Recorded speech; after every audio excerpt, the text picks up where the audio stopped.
Assalamualaikum dan salam sejahtera. Apa khabar murid-murid? Hari ini Cikgu Jeffrey akan mengajar sejarah tahun 6, tajuk 1 Negara Malaysia, unit 1 Lahirnya Sebuah Cinta.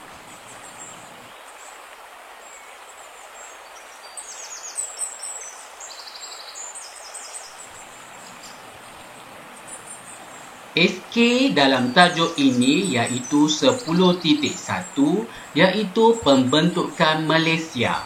SP yang cikgu tekankan pada hari ini ialah 10.1.1 iaitu menghuraikan sebab-sebab pembentukan Malaysia, dan K 10.1.7 iaitu menyatakan perasaan bangga terhadap pembentukan Malaysia. Objektif kita pada kali ini ialah pada akhir pengajaran dan pembelajaran di rumah, murid dapat yang pertama iaitu menerangkan sebab-sebab dan maklumat pembentukan Malaysia. Yang kedua, menzahirkan perasaan bangga terhadap pembentukan Malaysia dalam bentuk peta IT.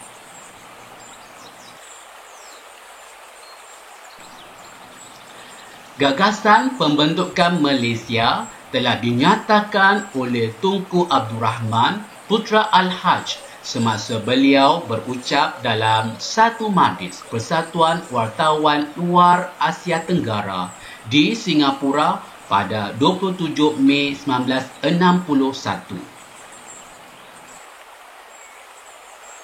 Pembentukan Persekutuan Malaysia pada tahun 1963 telah menyebabkan keadaan Malaysia pada masa kini lebih stabil dari segi keadaan ekonomi dan sosialnya, walaupun terdapat beberapa isu yang timbul pada masa sekarang.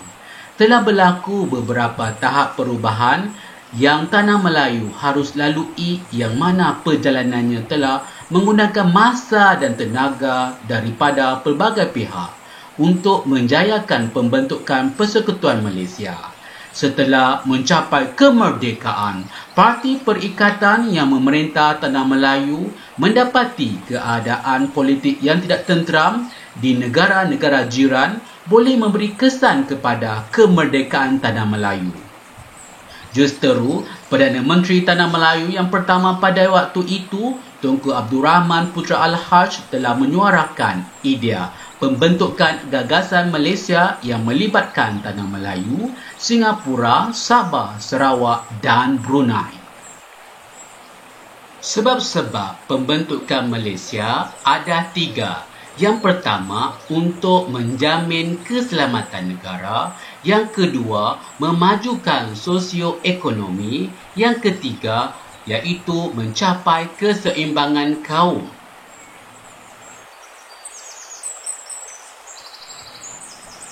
Faktor-faktor pembentukan Malaysia. Yang pertama, mengelakkan ancaman dan pengaruh komunis. Kerajaan Persekutuan Tanah Melayu bimbang akan pengaruh komunis yang semakin bertapak dan juga berkembang di Asia Tenggara.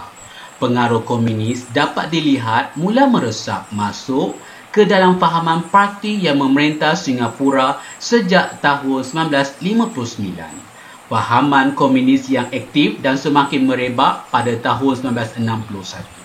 Pihak Tunku Abdul Rahman Al-Haj khawatir akan perkembangan fahaman komunis apabila ia akan menguasai pentadbiran Singapura dan boleh mengancam keselamatan Tanah Melayu kerana kedudukan geografi kedua-dua negara ini yang berdekatan. Oleh itu, beliau berpendapat penubuhan negara Malaysia akan menjadi rintangan perkembangan fahaman komunis daripada semakin merebak di Singapura. Antara sebab-sebab pembentukan Malaysia, yang pertama iaitu menjamin keselamatan negara, kerana ketika itu Singapura dan Sarawak menghadapi ancaman komunis. Yang kedua, kerana pihak komunis berusaha menjadikan Sarawak sebagai sebuah negara komunis bagi menyebarkan pengaruhnya. Yang ketiga, kerana Persekutuan Tanah Melayu telah mempunyai pengalaman dalam menghadapi ancaman komunis. Memberi kemerdekaan kepada Sabah, Sarawak, Brunei dan Malaysia.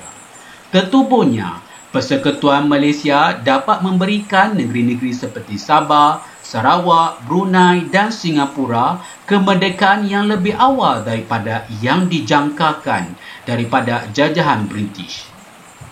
Dalam perancangan merealisasikan Persekutuan Malaysia, Persekutuan Malaysia dijangka akan ditubuhkan dalam tempoh 2 tahun.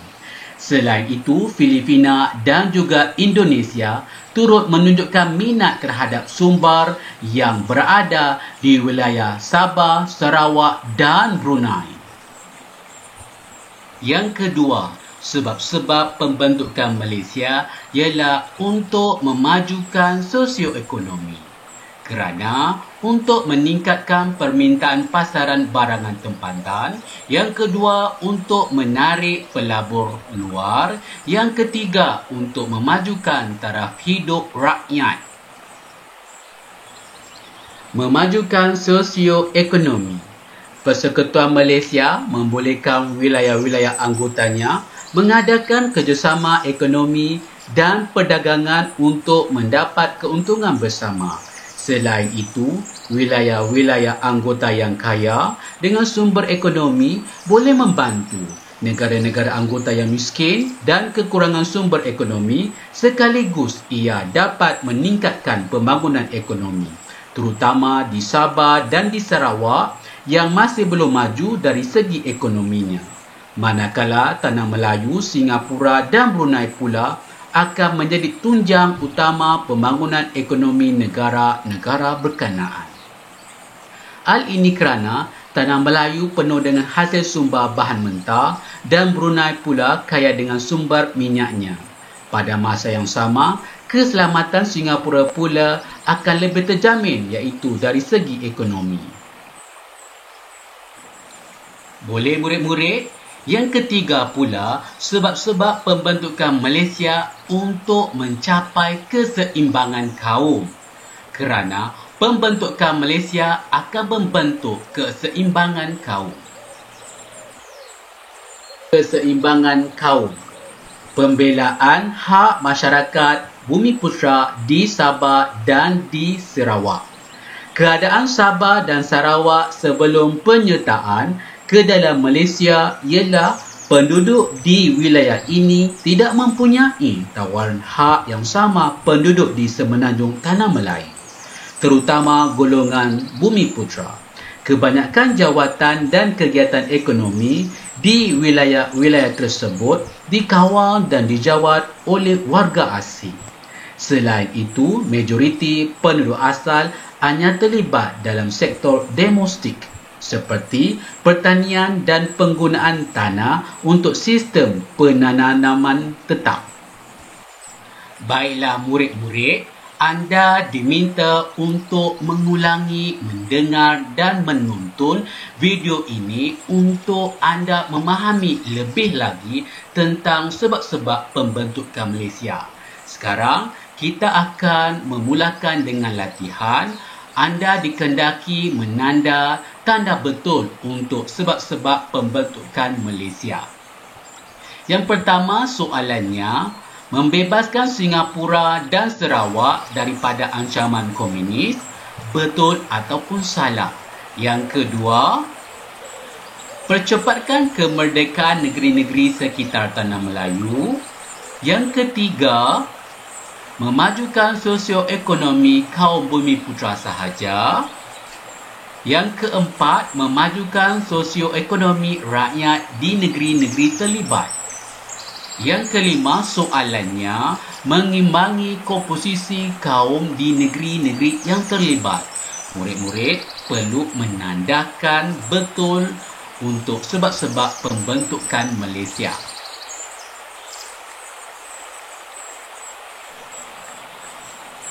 Soalan yang seterusnya. Yang keenam, untuk menjaga kepentingan penjajah British. Yang ketujuh, menarik pelabur asing. Yang ke-8, mewujudkan penjajahan bentuk baharu. Yang ke-9, meningkatkan pasaran barangan tempatan. Dan soalan yang ke-10, berkongsi pengalaman menghadapi ancaman komunis. Cikgu harap dengan soalan-soalan yang cikgu beri pada hari ini dapat memantapkan pengetahuan murid-murid tentang sebab-sebab pembentukan Malaysia. Boleh murid-murid, anda memang sangat bagus. Tahniah diucapkan. Baiklah murid-murid, pesanan cikgu pada hari ini yang pertama, sepatutnya kita berasa bangga dengan pembentukan Malaysia kerana pembentukan ini dapat membantu memajukan negara kita. Yang pertama, dengar dan ulangi menonton video untuk memahami pembelajaran. Yang kedua, buat latihan untuk memantapkan pengetahuan. Yang ketiga, latihan perlu disalin dalam buku tulis. Yang keempat, selepas anda menyiapkan latihan, bolehlah hantar kepada guru melalui pesanan WhatsApp. Itu sahaja untuk kali ini. Sekian, terima kasih. Wassalam. Baiklah, cikgu mohon untuk anda klik butang like, komen dan jangan lupa subscribe channel Jeffrey J. Terima kasih. Bye-bye.